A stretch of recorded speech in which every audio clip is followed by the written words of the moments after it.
Today I heard all the reasons as to why Murray State should improve their conference affiliation and really no argument as to why they should stay put.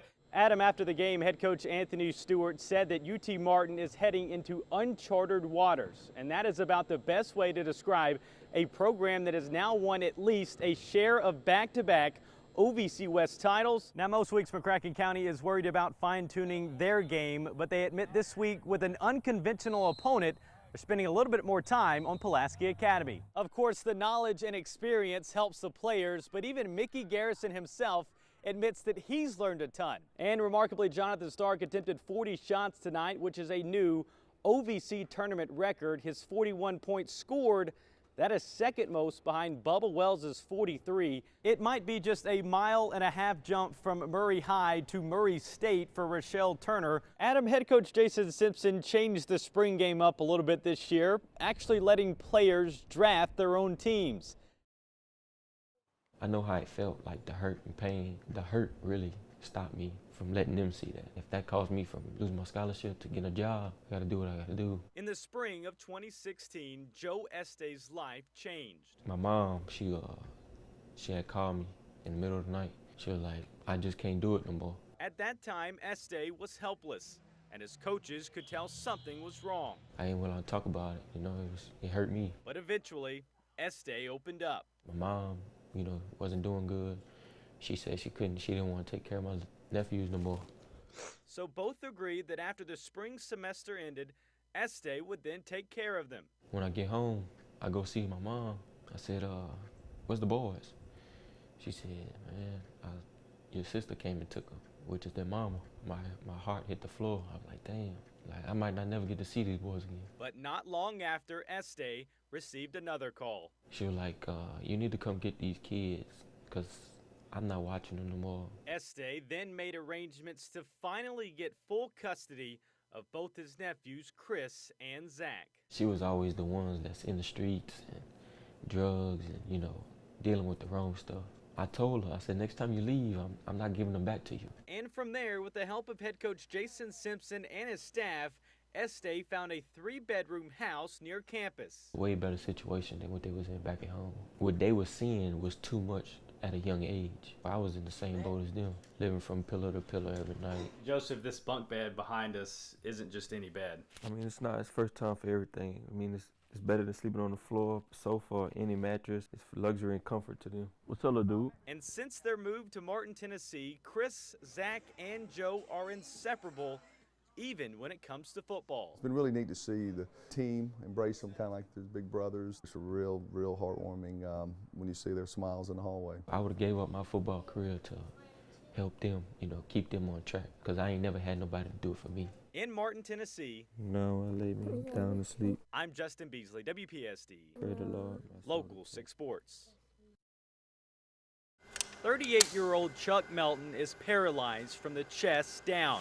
Following a diving accident in August of 2002, Melton didn't know where to turn. I was really in a real bad kind of state of depression. Until a friend invited him to a wheelchair rugby practice in St. Louis. It took me a good 5 years before I decided I'd want to do anything. It really was a turning point in my life. And that's when wheelchair rugby became part of his. It's here at the body shop near his home in Ridgeview, Illinois, where Melton trains 6 times a week. It's a lot of work. It's very unique. It's the only full contact wheelchair sport in the Paralympics. It's unlike anything you're going to see. A lot of people just really freak out the first time they see 2 chairs coming full on at each other and hit each other, and guys are spilling over, you know, bodies look like they're flying everywhere. And across the street, Melton will work on his speed and endurance, where he completed a 5K this morning, another part of his workout regimen. You're a believer in all things happen for a reason. How do you think you've handled your given situation? My quality of life has actually improved.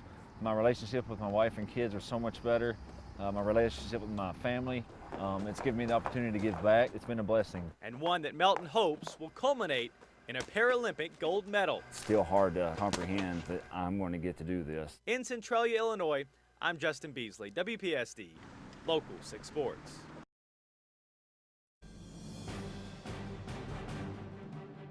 Louisville's loss to Houston pretty much eliminated the Cardinals from the college football playoffs, and Kentucky is already bowl eligible. So what's there to play for Saturday? We've got a Heisman Trophy for Lamar Jackson, an Orange Bowl for Louisville, and a chance for Kentucky to end what is now a 5-game losing streak to the Cardinals. Louisville coming off a 26-point loss Thursday in a game in which Lamar Jackson was sacked 11 times. Now, head coach Bobby Petrino says the Cardinals have corrected those mistakes, but the biggest thing this week has been moving on from last week's disappointment. One of the things we use is a quote from Muhammad Ali that says, the two teams will meet Saturday at 11. In the NFL, Washington taking on a Dallas team who has won 9 straight. Cowboys looking every bit their 9-1 record. Dak Prescott finding Terrence Williams, 17-3 ball game, and it's now routine. Let's see what Tony Romo thinks about it. Also, Jerry Jones. Dallas never did trail today. Washington always had a response, though, and none bigger than Kirk Cousins to Deshaun Jackson, a 67-yard hookup. Cousins with 449 yards passing, but they could not stop Ezekiel Elliott. 2 touchdowns on the game, and the Cowboys get their 10th straight. Indianapolis hosting Pittsburgh in the nightcap. Colts without their quarterback Andrew Luck in this one, and it is hard to keep up with Pittsburgh without him. Big Ben finding Antonio Brown, make it 14-0 now. Colts had their chances, though, twice inside the red zone, twice stopped, leaving 14 points on the board. And then late fourth quarter, Brown once again gets behind the defense. 3 touchdowns for him, 10 on the season, and a win for the Steelers. Coming into the final week of the regular season, all 6 of the AFC playoff spots have already been punched, but the exact seeding for those teams is still to be decided. For instance, with a Chiefs win and an Oakland loss, Kansas City will be your AFC West champs and receive a first-round bye as that number 2 seed. But if they lose to the Chargers, they could fall to the 6th seed. Chiefs down in the second quarter. Alex Smith, the quarterback in his hometown, going to run the read option to get it back tied at 10. The hometown kid ran for 1 touchdown, threw for 2 more. This one to Charkandrick West, and that would put KC up for good.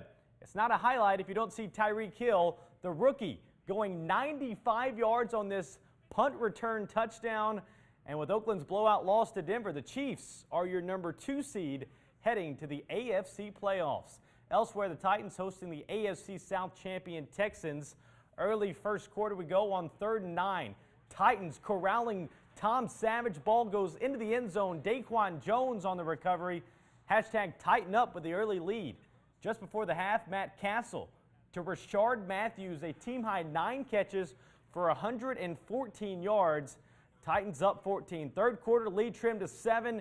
Derrick Henry capping off a 10-play, 55-yard drive. The Titans take down the division champs and finish 6 wins better than last season. That ties the largest single-season turnaround in franchise history. In the NFC, Chicago at Minnesota. Vikings wasting no time on their first drive. Sam Bradford to Jerick McKinnon.